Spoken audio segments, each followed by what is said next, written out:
Hey guys, stock market recap today, March 7th, 2024.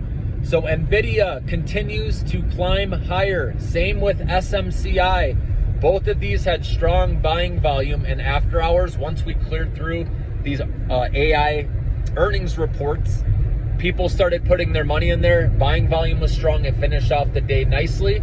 So if you're a short-term trader looking for momentum, those are clearly where people are putting their money still, even at this point. Nvidia and SMCI. Now, Bitcoin was flattish today. I believe that's just taking a pause before it resumes and eventually breaks out to all-time highs again because of the Bitcoin halving occurring April 19th. So you know I own Bitcoin directly. I feel like that's the best way to play it. And then earnings reports, we had Marvell, who lowered their guidance. Anytime a company lowers guidance, it's an instant sell-off, especially if it's run up big going into earnings. Okay, so Marvell sold off.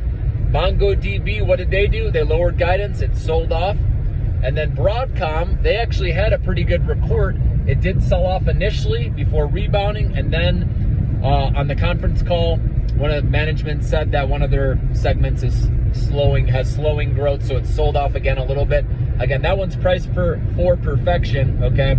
But again, that might bounce back tomorrow with how hot, since the earnings report actually was pretty good, all right?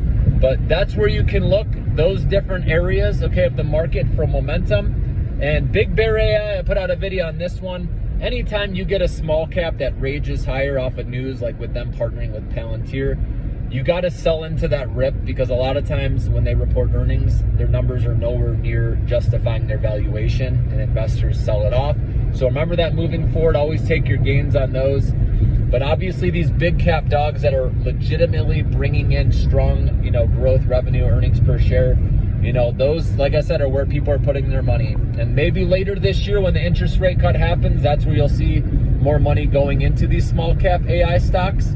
We are seeing the Russell 2000, like I said, breaking out. It is above 206. I believe it closed above 207. So I'm in these small cap AI stocks that I've been mentioning, like we've been talking about, and I'm holding small positions in these, okay, until the second half of the year.